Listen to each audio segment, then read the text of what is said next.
Good afternoon, and welcome to Ulta's Beauty's conference call to discuss results for the Ulta Beauty second quarter 2024 earnings results. At this time, all participants are in a listen-only mode. A brief question and answer session will follow the formal presentation. We ask that you would please limit yourself to one question and then re-enter the queue for any additional questions. If anyone should require operator assistance during the conference, please press star zero on your telephone keypad. As a reminder, this conference is being recorded. It is now my pleasure to introduce you to Ms. Kylan Wallins, Vice President of Investor Relations. Ms. Wallins, please proceed. Thanks, Alicia. Good afternoon, everyone, and thank you for joining us for a discussion of Ulta Beauty's results for the second quarter of fiscal 2024. Hosting our call today are Dave Kimball, Chief Executive Officer, and Paul Oyibo, Chief Financial Officer. Keisha Steelman, President and Chief Operating Officer, will join us for the Q&A session. Before we begin, I'd like to remind you of the company's safe harbor language. The statements contained in this conference call, which are not historical facts, may be deemed to constitute forward-looking statements within the meaning of the Private Securities Litigation Reform Act of 1995. Actual future results may differ materially from those projected in such statements due to a number of risks and uncertainties, all of which are described in the company's filings with the SEC. We caution you not to place undue reliance on these forward-looking statements, which speak only as of today, August 29th, 2024. We have no obligation to update or revise our forward-looking statements except as required by law, and you should not expect us to do so. We'll begin this afternoon with prepared remarks from Dave and Paula. Following our prepared comments, we'll open up the call for questions. To allow us to accommodate as many questions as possible during the hour scheduled for this call, we respectfully ask that you limit your time to one question. If you have an additional question, please re-queue. As always, the IR team will be available for any follow-up questions after the call. And now I'd like to turn the call over to Dave. Dave? Thank you, Kylie, and good afternoon, everyone. We appreciate your interest in Ulta Beauty. For the quarter, net sales increased 0.9% to $2.6 billion, and comparable sales decreased 1.2%. Operating profit was 12.9% of sales, and diluted EPS was $5.30 per share. Although we anticipated the headwinds experienced in the first quarter would continue, our results were short of our expectations, driven by a decrease in comp store sales, specifically comp store transactions. E-commerce sales increased as expected. We do not believe these results reflect the strong engagement with our brand, the strength of our operating model, or the performance I know we can deliver over the longer term. Importantly, we are clear about the factors that adversely impacted our store transaction growth in the second quarter, and we have actions underway to address the trends. We attribute the decline in comp store transactions to four factors. First, while the beauty category remains resilient, growth is normalizing after 3 years of unprecedented gains. Additionally, consumer behavior is starting to shift as consumers increasingly focus on value and become more cautious with their spending. Based on data from Circana, U.S. beauty growth slowed to approximately 3% through the first half of 2024, with prestige beauty experiencing high single-digit growth and mass beauty maintaining low single-digit growth. Second, competitive intensity in the beauty category remains high. As we have shared previously, the strength of the beauty category, combined with an attractive margin profile, has drawn substantial and diverse competition to the category. Today, there are significantly more places to buy beauty, especially prestige beauty, with more than 1,000 new points of distribution opened in the last 3 years. As a result, our market share continues to be challenged, particularly within prestige beauty. Based on Circana data for the 13 weeks ended August 3rd, 2024, we maintained our share in mass beauty, but lost share in the prestige beauty, particularly driven by makeup and hair categories. We know beauty enthusiasts love to shop for beauty, and they love Ulta Beauty and the unique experiences we offer. But they also love engaging in new beauty offerings. As a result, we often see a short-term impact of new distribution points on an existing nearby store, whether it's a competitor opening or a new Ulta Beauty store. What is unique about the current environment is the scale and pace of change. More than 80% of our stores have been impacted by one or more competitive opening in recent years, with more than half impacted by multiple competitive openings. This significant portion of our store fleet is experiencing a prolonged sales impact. Now, notably, the positive signals we see in our broader business reinforce the appeal of our differentiated model and our confidence that we will mitigate these near-term competitive pressures. Our brand awareness and brand love continue to increase, with strong gains across multiple demographics, demonstrating the broad appeal of our unique all things beauty, all-in-one place offering. We continue to attract new and lapsed members to our loyalty program while maintaining strong retention of our existing members. At the end of the second quarter, we had 43.9 million active Ulta Beauty Rewards members, 5% more than last year. Importantly, we continue to experience healthy growth in our Platinum and Diamond members. Newness continues to resonate with guests and drive growth. Newer brands, including Sol de Janeiro, Charlotte Tilbury, and Ole Hendrickson, are driving sales, new member acquisition, and member re-engagement, while newness from a variety of existing brands, including Clinique, Way, and Peach & Lily, are driving healthy comp growth. Guests continue to engage with our unique in-store services offering, which delivered mid-single-digit growth in the quarter, and new stores continue to perform well. During the quarter, we opened 17 stores, including our 1,400th store, and their performance was in line with our expectations. Now, we've disrupted the beauty category for more than 30 years, and we understand how to successfully manage competitive forces. To reinforce our competitive position and drive stronger performance, we are aggressively taking actions across 5 areas: strengthening our assortment, expanding our social relevance, enhancing our digital experience, leveraging our powerful loyalty program, and evolving our promotional levers. I will discuss each of these areas in detail shortly. Now, in addition to these external factors, we experienced unanticipated operational disruption during the quarter, resulting from the completion of our ERP transformation. In March, we began updating key store systems through a thoughtful and controlled implementation plan. And in July, we finished the migration of all of our stores to our new ERP platform.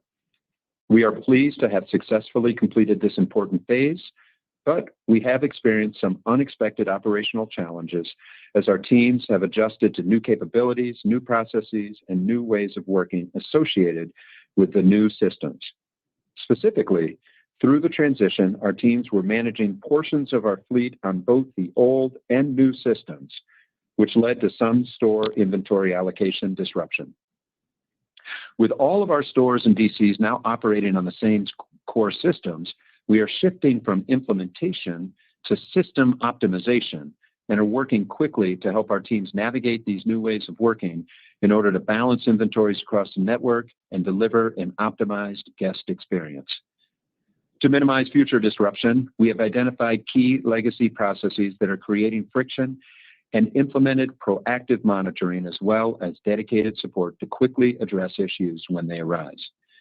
I am confident that our new capabilities will support better, more agile decision-making in the future, and I am grateful for our collective team's hard work and dedication to manage through this critical transformation. The fourth factor impacting our performance this quarter was the effect of incremental promotions, which did not deliver the expected sales lift. As the top-line trend softened in late June and July, we executed incremental promotions to drive revenue.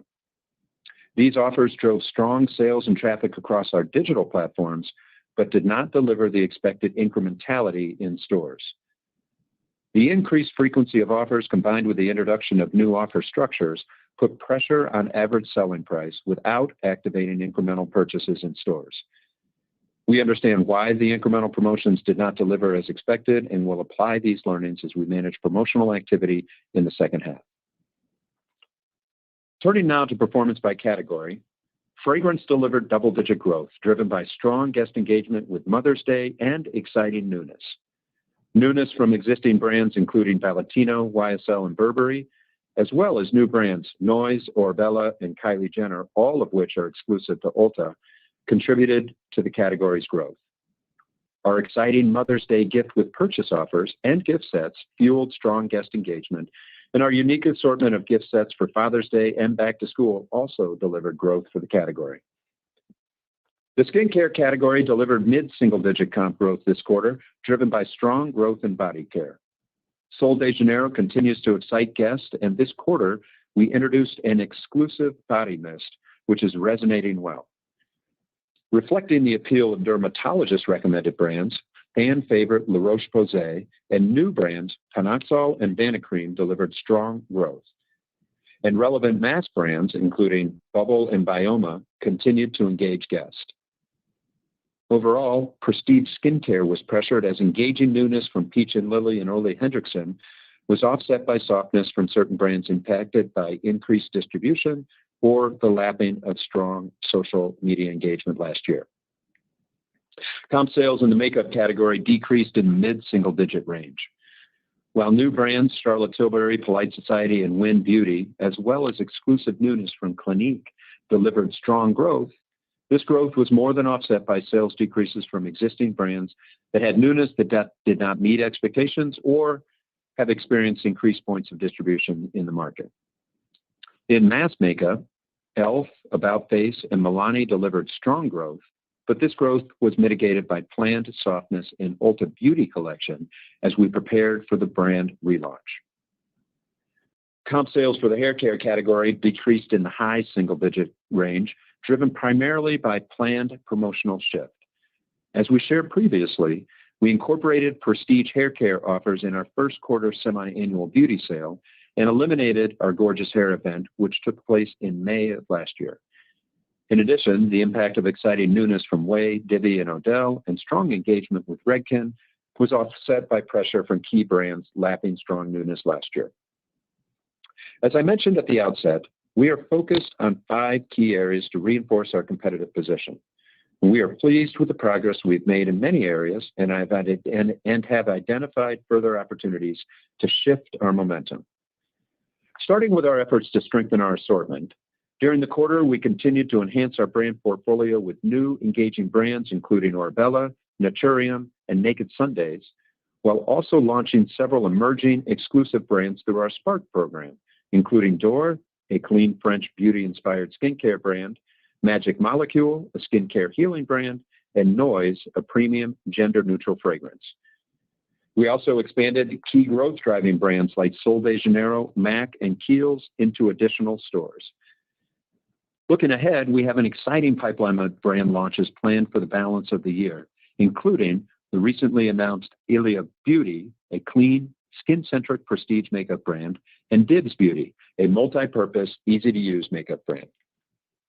In addition to enhancing our assortment with compelling newness, we are focused on building greater awareness and engagement with key exclusive brands, including Peach and Lily, Polite Society, Win Beauty, and Lola Bay, while also collaborating closely with strategic legacy brands to drive stronger growth and profitability. I'm excited to share that we have relaunched Ulta Beauty Collection to inspire beauty discovery, celebrate self-expression, and create a deeper emotional connection with guests. With simplified and good-for-you formulas, the new collection includes refreshed fan favorites as well as new innovations that reflect modern trends across skincare, body care, bath, sun care, and cosmetics. Certified with clean ingredients and cruelty-free products across the entire assortment, the reimagined collection is positioned at a masstige price point and is designed to make beauty discovery purposeful and accessible for beauty enthusiasts of all ages. While the new assortment has only been available for a few weeks and is still ramping up as we roll out additional SKUs, we are pleased with our early results. Social relevance powers customer connection and loyalty. To accelerate our social relevance and enhance our brand awareness, we have scaled our creator and influencer networks, and we are expanding our culture-forward activations to ensure we are at the heart of the social and cultural conversation for beauty. As a result, this quarter, we delivered meaningful growth and earned media value and social sentiment and drove more than 250 million social impressions.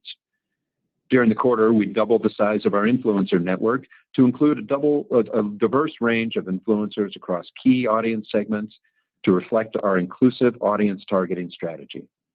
We also launched Ulta Beauties, our new Associate Ambassador program to harness the superpowers of our team and highlight the expertise and passion of our talented associates. As a group, these talented creators developed compelling content in support of our big summer beauty sale, Back to School, and the Joy Project, which increased our EMV by more than 10% this quarter. Additionally, we launched a new affiliate program, UB Creates, to drive traffic and conversion. Last year, we launched the Joy Project, a multi-year initiative to make beauty and the world a more joyful place. In celebration of National Day of Joy, we kicked off the second chapter of our Joy Project with the launch of a social movement to spark positivity in the beauty space. Partnering with brands, celebrities, and creators, as well as our own UB Collective and UB Beauties, our viral compliment chain reached more than 260 million people and generated meaningful growth in EMV. To continue to expand our social relevance, we plan to deploy amplification and content strategies in the second half, leaning into trend and cultural moments, leveraging our expanded creator network, and enhancing brand partner activations. Leveraging new capabilities, we are enhancing our digital experiences to drive traffic and sales. During the quarter, we enhanced search and filtering functionality to make it easier for guests to find what they want quickly, and we streamlined the path to purchase with a new quick add to bag feature, making it more convenient for guests to add products to their cart. And to facilitate greater basket building, we introduced new personalized product recommendations and additional upsell placements along the guest purchasing journey. Importantly, we continued to drive increased app adoption through associate engagement, targeted communications, and app-only offers. In the second quarter, member engagement with our app increased 16%, and now our app accounts for about 2/3 of our e-commerce sales, 600 basis points higher than last year. While the app is a vital tool to drive e-commerce sales, the majority of our spend from app users actually occurs in store, making the app another key engagement tool to drive sales per member. As we look forward, we will continue to create and apply new digital features and functionality to give our guests new and more convenient ways to discover, transact, and engage with Ulta Beauty. With more than 44 million active members, our loyalty program is a strategic asset that provides us with unique insights across categories, price points, and channels, and enables us to drive traffic and spend per member. To drive deeper connection and greater awareness, we are amplifying the value of our rewards program through member-only events, social engagement, and marketing activations. In May, we launched Member Love, a member-only event of enticing category-focused points offers, which deliver healthy member engagement and higher spend per member. And in July, we launched our first member tiered offer to drive traffic, new member acquisition, and member reactivations. In addition to targeted events and communications, we have integrated our rewards program into our digital experience, mags, and tentpole events to drive engagement and reinforce the value of the program. Looking ahead, we are focused on attracting customer segments to drive new member growth, driving differentiated engagement earlier in the life cycle to enhance retention, and leveraging our extensive member data to accelerate traffic. Finally, we continue to evolve our promotional strategies to drive traffic and sales. Supported by a robust media strategy, in-store amplification, and engaging social content, we enhanced our Big Summer Beauty Sale event with compelling offers across categories and price points. In addition to driving strong sales, the event delivered growth in new members and member reactivation, as well as increased penetration of existing members. And always a fan favorite, we're excited to kick off 21 Days of Beauty with a new look, new beauty steals, and unique events for our best members. As the competitive and promotional environment evolves, we will apply the learnings I mentioned earlier and leverage our member insights to execute productive, targeted offers while eliminating less effective promotions and applying new capabilities to create engaging events for our guests. In closing, Ulta Beauty remains a key beauty destination with strong consumer awareness and brand love, and our exceptional teams are committed to offering guests unique, inclusive beauty experiences across all of our touchpoints. We are confident we have identified the factors that impacted our performance in the second quarter and are focused on the right actions to deliver stronger performance. As we turn to the second half of the year, our teams are focused on driving stronger sales and traffic, executing with excellence for our guests, exercising financial discipline as we adapt to a more challenging operating environment, and protecting and cultivating our unique culture, driven by our talented and passionate associates. While it will take time to shift the top-line trend, I remain extremely confident in our model and in our ability to execute and win in an increasingly competitive category. And now, I will turn the call over to Paula for a discussion of the financial results and outlook. Paula? Thanks, Dave, and good afternoon, everyone. I'll begin with a discussion of our second quarter financial results and then provide more color on our updated outlook. We faced greater than expected challenges in the second quarter, resulting in overall financial performance that were below our expectations. Sales growth from comp stores was softer than expected, and gross margin was pressured by incremental promotional offers. However, our teams exercised financial discipline, and we took swift actions to mitigate impacts of the top-line trend. Net sales for the quarter increased 0.9%. Solid new store performance from 49 net new stores and a 12% increase in other revenue, primarily due to an increase in credit card income and growth in royalty income from our Target partnership, was partially offset by a 1.2% decline in comparable sales. During the quarter, we opened 17 new stores, closed 1 store, remodeled 9 stores, and relocated 1 store. The comp sales decline was driven by a 1.8% decline in transactions, which was partially offset by a 0.6% increase in average ticket. The increase in average ticket reflects growth in average selling price per item, offset by lower average units per transaction. Looking at the cadence of sales, net sales trends decelerated as we moved through the quarter, with July being our most challenged period. Comp store sales declined in the low single-digit range, primarily driven by a decrease in store transactions. Average ticket also decreased. Our digital channel performance was stronger, with e-commerce sales increasing in the low single-digit range. Across digital channels, the sales trends accelerated as we moved through the quarter, with incremental promotional activity driving stronger guest engagement, particularly in July. For the quarter, gross margin decreased 100 basis points to 38.3% compared to 39.3% last year. The decline was primarily due to lower merchandise margin and deleverage of store fixed costs, which were partially offset by growth in other revenue and lower shrink. Merchandise margin declined primarily due to increased promotional activity, adverse impact from brand mix, and the continued lapping of benefits from price increases last year. While the impact of promotional activity was higher than planned, it was well below 2019 levels. Store fixed costs also deleveraged, driven by lower top-line growth and more net new store openings. As a percentage of sales, inventory shrink was lower in the quarter.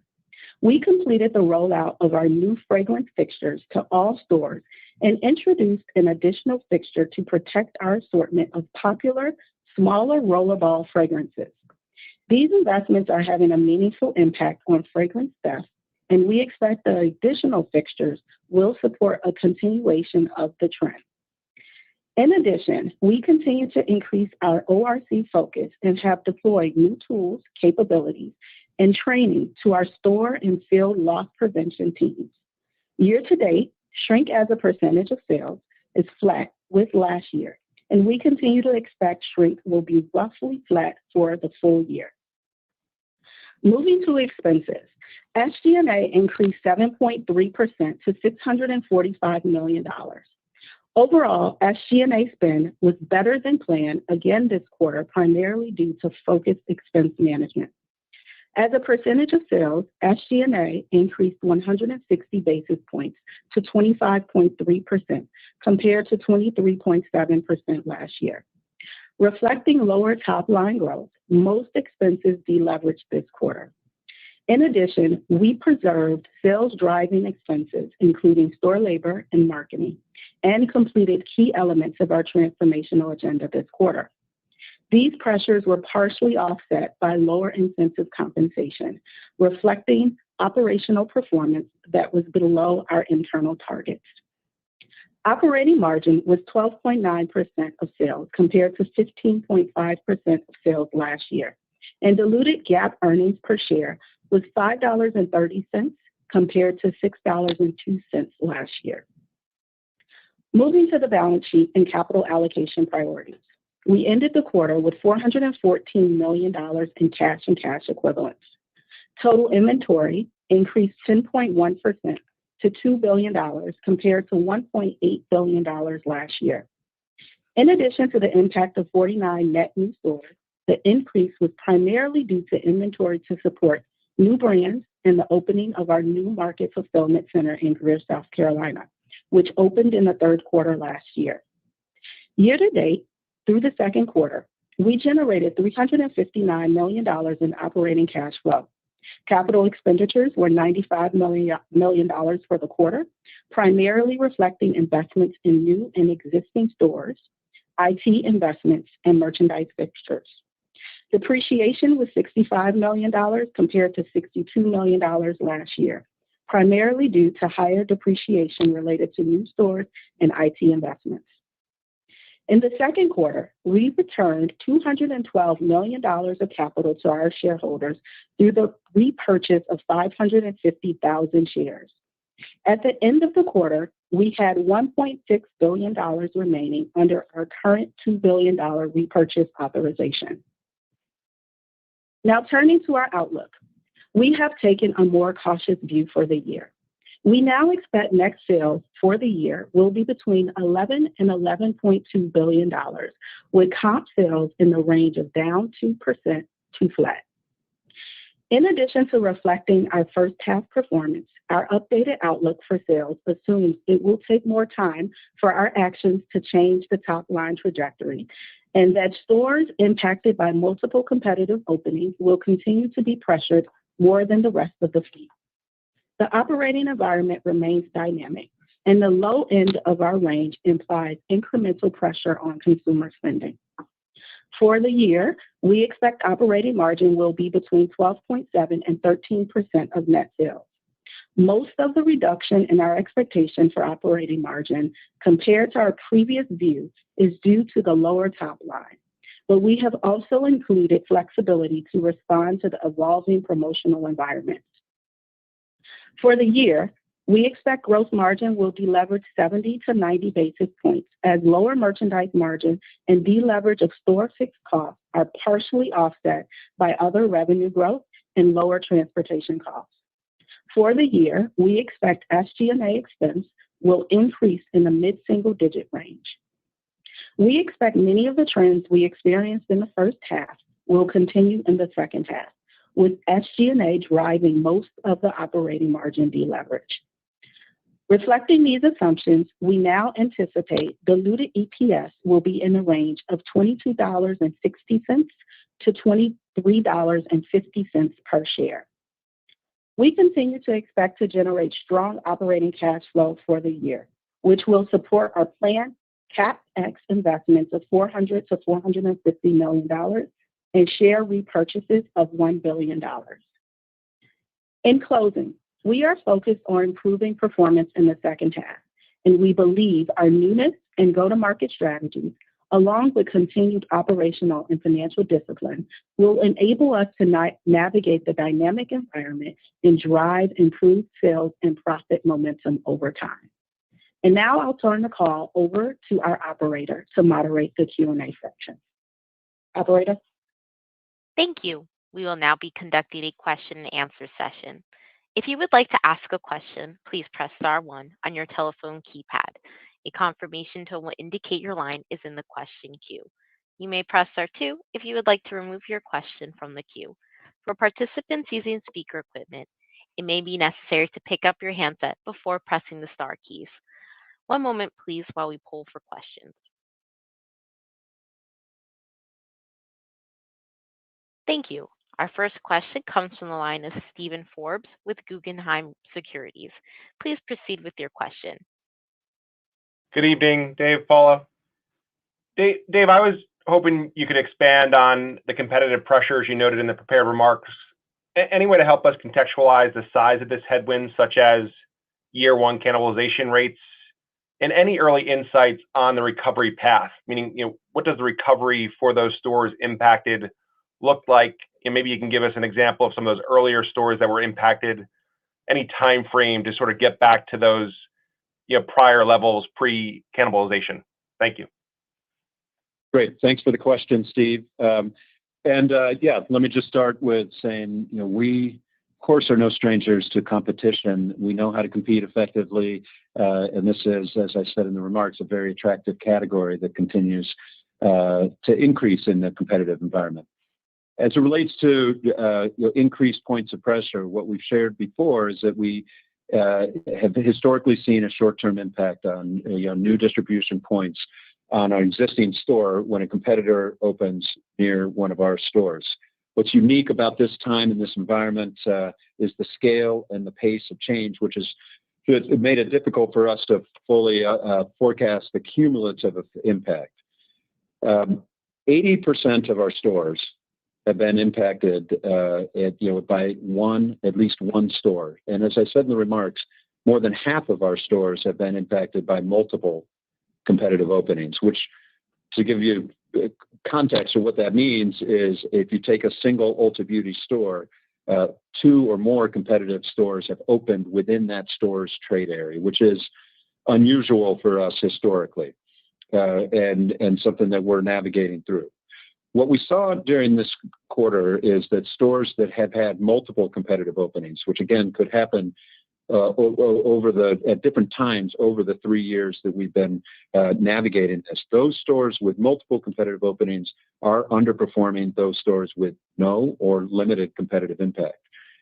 Stores that have the segment of stores that have not had a direct in-market trade area competitive impact deliver positive comps for the quarter, which is another reason that we feel confident in our model and our business and our guest engagement. Stores that had just one competitive opening that occurred early in the expansion cycle are performing in line with historical trends. Another data point that gives us confidence as we look forward. But we know we're still in the midst of this. Stores have opened aggressively over the last couple of years. These competitive pressures will likely continue into the near term. But the positive signals I highlighted in our broader business, the guest engagement, the impact of newness, the impact of our new stores, the success of our salon business, the loyalty growth, all of those factors suggest to us and give us a lot of confidence that our business continues to have underlying strength and health, and we're navigating through this short term. We know it'll take time, but we are not sitting still, and we're aggressively taking actions across all the things that I highlighted in the prepared remarks.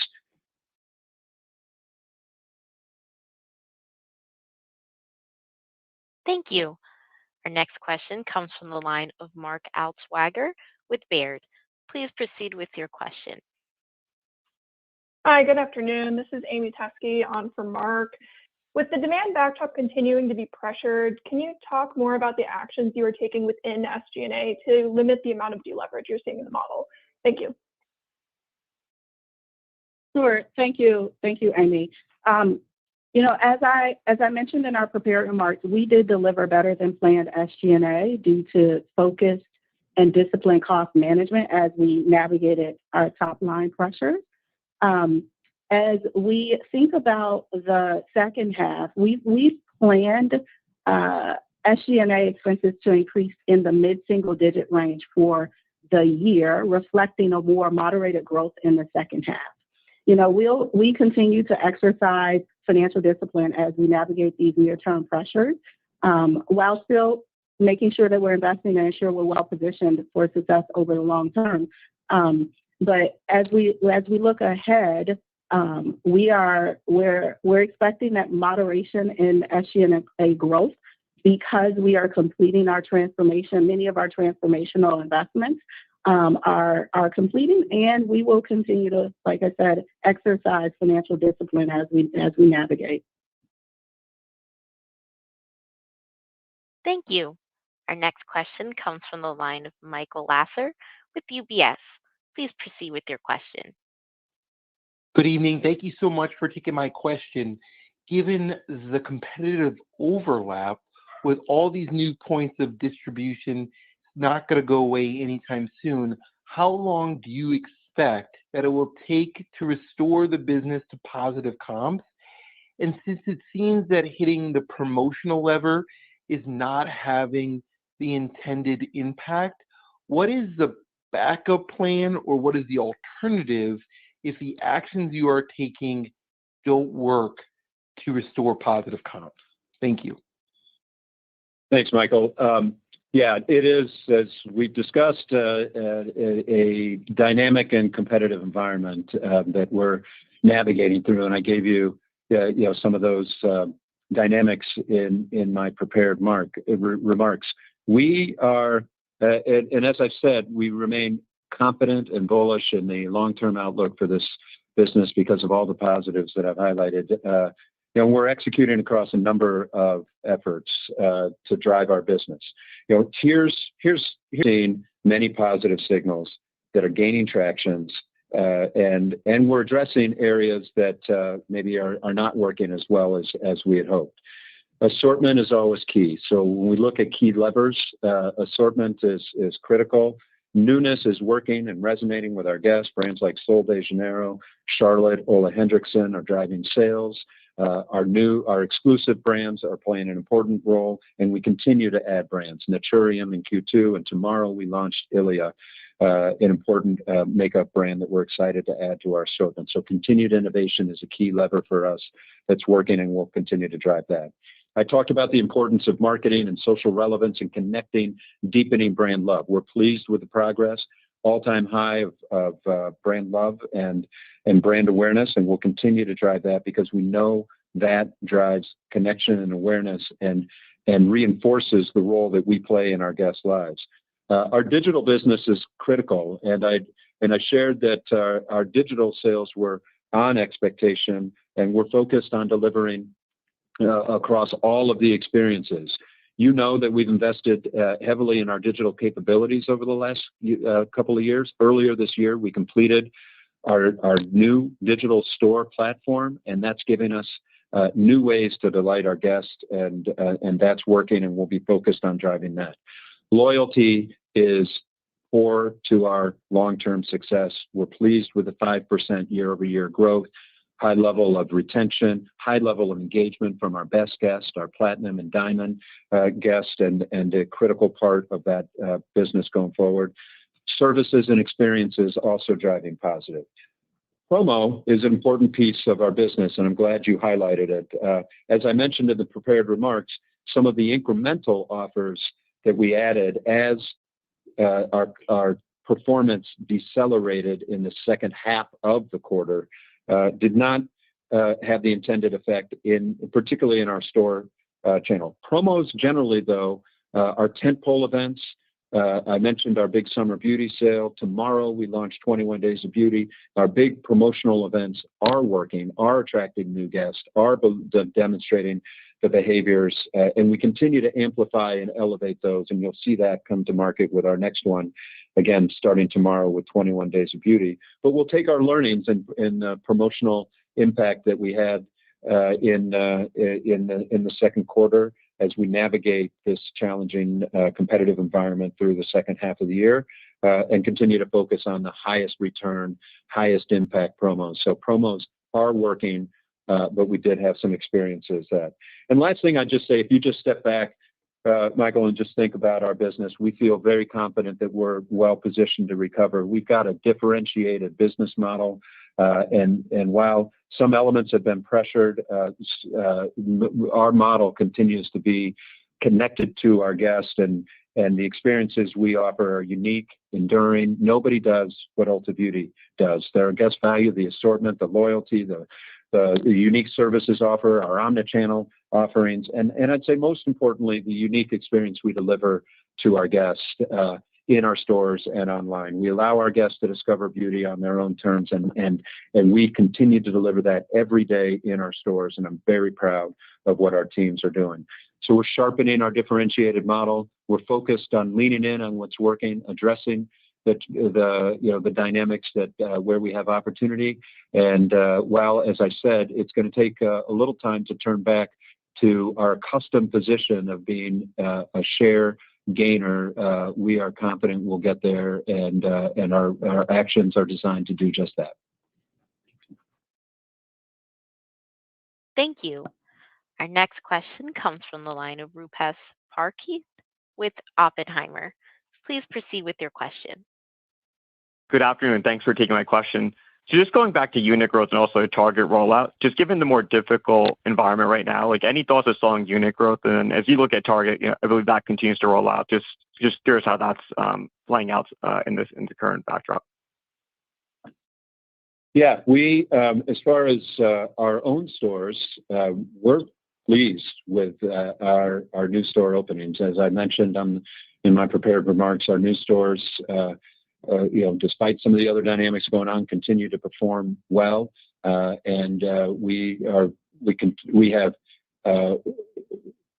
opportunities across the country in a variety of different types of markets to continue to fill in, to reach new markets, to reach new consumers. I've shared before in previous calls the work we're doing with our small format store. That's performing well, so we're going to lean in more there. And so we're confident that, again, we will work through these competitive pressures, and we want to make sure we're reaching as many beauty enthusiasts in all parts of the country as possible with our new stores. And then our Target partnership is working. I'll let Keisha give a little bit of color, but we're pleased with that partnership. The strategic role that it plays in our member engagement program is still very strong, and we're positive and optimistic about that path. But yeah, in the last quarter, we opened 4 Ulta Beauty at Target stores. We have 541 total locations through the quarter.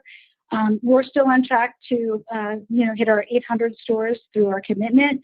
It's about deepening that guest engagement. It's about driving growth of the new member and the conversion and the re-engagement of lapsed members, and we're seeing that. And then I think it's also really key that nearly 4 million guests have linked their Ulta Beauty and their Target Circle loyalty programs together. We do see this as another way to just continue to connect with that guest and engage them back into the Ulta Beauty home store. Thank you. Our next question comes from the line of Kelly Criago with Citi. Please proceed with your question. Hi, thanks for taking our question. I just wanted to follow up on the promotional levels that you're kind of assuming this year. What gives you the confidence that promo levels can sustain at this lower rate relative to pre-COVID, just given, the category slowing, the consumer seeking value, and there's been a big step up in the competitive environment? And then just secondly, just curious your thoughts on just the makeup of the product assortment. Any rethinking of how maybe big you are in some of these brands that are distributed, not over distributed, but have seen the distribution points increase quite a bit, some of these more established brands? Just any thoughts on how you see the brand assortment evolving over the next couple of years? Thanks. Yeah, thanks, Kelly. Yeah, on the promotional levers, when we look out when we look through this year and what's ahead of us, promotional activity has increased, as I highlighted, and that does reflect both the normalization of the category and increased competition. And as I shared, we were more promotional in the first half of the year. As we turn to the second half, promotion will play an important role. The second half, driven by holiday, is always a more promotional period.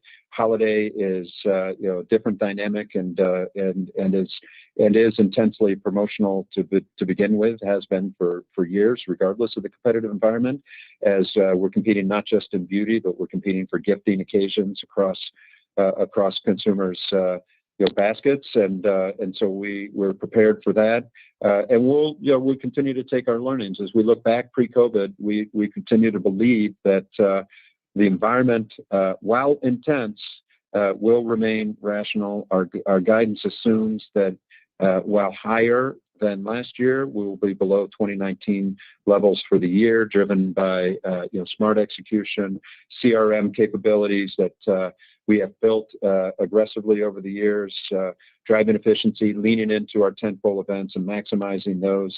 And so while promotional has played a bigger role, we feel we've got it right-sized as we look into the second half of the year, knowing it's a higher promotional period. As far as assortment and what's ahead, Ulta Beauty has a very unique assortment. All price points across mass and prestige, strength and makeup, hair care, skin care, fragrance, bath, wellness, services as well, and we're really proud of that. It's one of the things our guests continue to tell us that they like, that they really love about us, and the fact that we deliver that in an omnichannel way, in store and online. So, to your specific question around legacy brands, they play an important role. We're really pleased and proud of our partnership with some of the biggest brands in the world. And we're focused on driving growth with those brands. We have a very unique experience in store with many of these brands that brings education, entertainment, events to our guests. We drive exclusivity with our guests through some of these brands. An example is Black Honey with Clinique that we've launched that's in market right now. And so we'll continue to partner with these brands to bring in new experiences. These brands play an important role because of the trust and engagement that they have, the opportunity to bring new guests in and delight our existing guests. But at the same time, we are focused on finding what's new. It's one of the greatest things about this category is the level of entrepreneurship, newness, innovation, and we will continue to drive that. I've highlighted a few already, a few in the fragrance category as an example, Orebella, Kylie, Noise, all new, all exclusive, all exciting, all performing well. Brands in makeup like Win and Polite Society, both new, both exclusive, and we have many others. So we'll lean into the broad mix. For us, it's all things beauty. And to do that, we need to be winning and leading across all types of brands. And that's what we're focused on going into the future.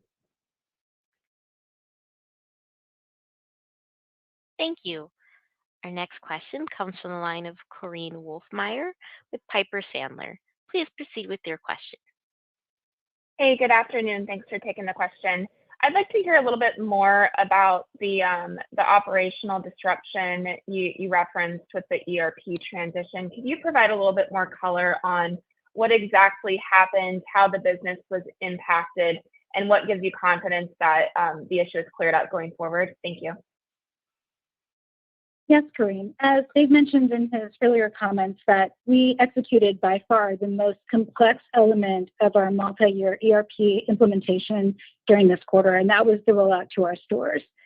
Our team had to manage dual systems as we phased through the 1,400 plus stores that we have. So that just really added a lot of complexity. It created challenges to our purchasing, our store allocation, and our planning processes and systems. And we do see this as a short-term headwind. The great news is that we've completed this challenging phase, so we're through it now. And what I would say what we're doing is that we're really fine-tuning and optimizing the system. And while there's still some investments for continued optimization, we've really built that already into the ERP budget plan, and it's reflected in the current guidance. A change of this magnitude when you're going through DCs and stores, it's really not easy, and adapting takes some time, but we're really grateful to our teams for embracing these transformative changes, and we feel like we're really making progress, and we're confident that we're positioned and ready to have a great holiday season. Thank you. Our next question comes from the line of Ike Boruchow with Wells Fargo. Please proceed with your question. Hi, thank you for taking my question. This is Juliana on for Ike. As we head into your Analyst Day in a few weeks, I was just wondering if there's any preliminary update on the long-term algo or the long-term margin targets that you can give us. Thank you. Hi, Juliana.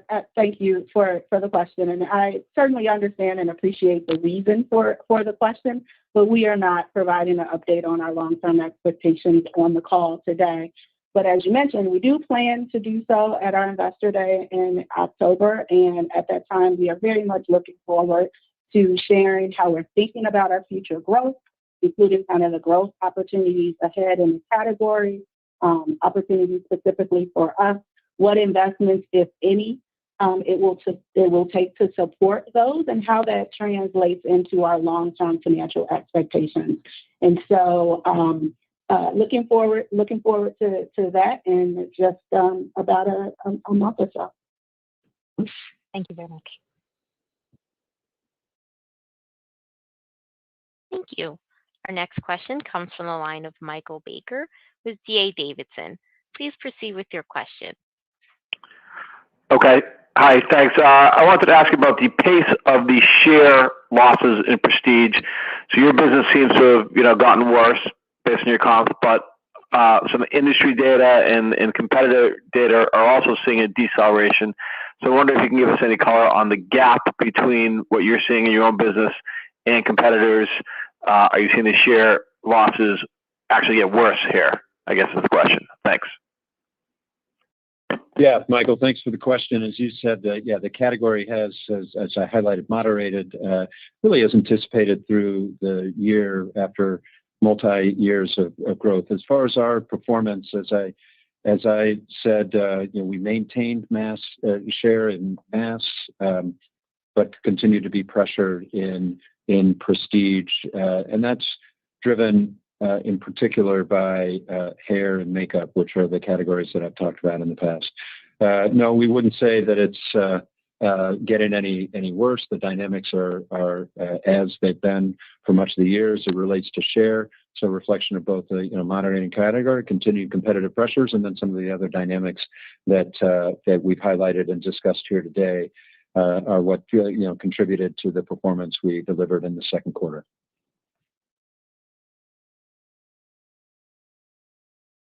Thank you. Our next question comes from the line of Ashley Helgans with Jefferies. Please proceed with your question. Hey, thanks for taking our question. So question around kind of the increasing competitive environment. Has that changed the ability to get new brands at all? And then when you're adding new brands like Ilia, do you factor in where they're currently distributed? Thanks. Yeah, no, great question, Ashley, and thanks for sharing. I'd say big picture, no. I mean, our brand partners are so key to our success, and something that I have been so proud of how our team manages our relationships and works as true partners to building our brands. Brands continue to see Ulta Beauty as a leading destination to expand their business, whether they're an existing brand like Ilia or a new brand that's just been created that's looking to reach 44 million of the best beauty enthusiasts across the country. And we're demonstrating that right now. Our brands continue to lean into us. I've highlighted a few things: growing established brands through innovation, exclusives on those brands, expansion of those brands, in finding new ways. I mentioned expanding Kiehl's, a brand that we've had for a while, and finding new ways to reach our guests, expanding that into stores. Brands are excited about that because they see growth. Launching big established brands like Ilia and discovering new and exclusive brands. So, we are focused every day on creating an environment that our brands see value with us, and they do. 44 million members, 1,400 stores, a strong and dynamic digital environment, and an experience that's unique. Despite the competitive environment, nobody does what Ulta Beauty does, and our brands probably understand that better than others, and that's why we've had such success creating deep relationships and continuing to attract both existing and brand new to the world brands, and that's something that I see will continue to drive our business going forward. Thank you. Our next question comes from the line of Olivia Tong with Raymond James. Please proceed with your question. Great, thank you. A few questions left. First, how much of the miss relative to your expectations this quarter do you think was a function of the category decelerating versus your own share loss? And then second, why do you think the promos that you did this quarter didn't quite work? And then as you think about the rest of the year, is it you have to deploy more promo or different promo? Because it looks like from your full year outlook revision that you expect comps to potentially fall another 100 basis points in second half versus Q2. And just lastly, if you could talk about what you saw towards the end of the quarter and into this quarter that influences your guidance. Thank you. Great. Thanks, Olivia. Let's see. First, on the mix of the drivers, we highlighted four primary elements that we believe impacted our business in the second quarter, and we think each played a role in our sales performance. With the competitive pressures continuing to be the largest driver. So, as we've talked about here today, continue to focus on the competitive pressure, recognizing the category, while still healthy, has moderated some. So requires us to continue to elevate our efforts, and then addressing some of the internal dynamics around our operational efforts as well as promotional. So all contributed, and we're focused on driving them. For promo specifically, we, as I've mentioned, what did not work as much was not our tentpole events, our core strategic elements, our loyalty events, the key connections that we have. But as I said, our sales moderated throughout the quarter, and as we saw that, call it in mid-June and into July, on top of some of the efforts we already had, like our big summer beauty sale and other programs, we layered in incremental promotions. And historically, we've done some of that, and it's worked in different ways. But this time, what we saw was that layering helped in the e-com business, as we highlighted, and did drive traffic and sales on e-com, but added some complexity in store and how that came to life and did not resonate as well. And so when we saw our consumers engaging with them, we created an environment that was not as clear and crisp as we needed it to be. And so we're addressing that going forward. As far as our outlook into the rest of the year and the role of promo as well as other things, we've assessed the impact of the new and existing challenges that we've been talking about here today, and we evaluated a number of scenarios that anticipate a variety of macro consumer changes, competitive category performance, holiday shifts, and a more promotional environment. We've taken all that into account, and that's reflected in our outlook. But last thing I'd say to all that is, I hope it's clear we're not standing still. I've highlighted many of the things that we're doing. We're taking action. We're building off successes with newness and other efforts that we have across the business. We do not anticipate having to lean only on promo. That's never what we've had to do. And all of the actions across loyalty, innovation, newness, services, guest experience, digital will come together to drive us and give us confidence in our comp guidance for the second half of the year. Operator, I think we have time for one more question. All right, great. Our last question comes from the line of Susan Anderson with Canaccord Genuity. Please proceed with your question. Hi, good evening. Thanks for fitting me in here. I guess I was curious, it sounds like most of the competitive pressure is on the prestige side, and it did sound like you maintain that mass share. But are you also seeing any increased competition on the mass side, maybe being, some of the mass retailers getting more competitive from a promotional standpoint? And then also just really quick on the hair care, was that decline or change there primarily driven by prestige, or did you see anything else on the mass side as well? Thanks. Great. Yeah, this is a very competitive category, and so while we're pleased that we maintain share of mass, we know there's competition happening both on the mass and the prestige side. But we haven't seen in mass is the dramatic increase in points of distribution or expanded presence both with physical stores and online, and that's allowed us to continue to drive our experience. And an important aspect is while we talk about our business in mass and prestige, our guest really looks at the whole thing and comes in for both together and buy both together in the same basket, from entry-level mass up through prestige, and luxury. And so we need all things to be clicking to driving traffic and engagement and basket. And so when there's pressure on one part of the business, it impacts our whole store. But our mass business is performing well, and we're confident in our outlook there. As far as the hair dynamics, I mentioned in the remarks the primary driver. We're pleased with our hair business. It's a critical part of our business. I mentioned our salon is performing well.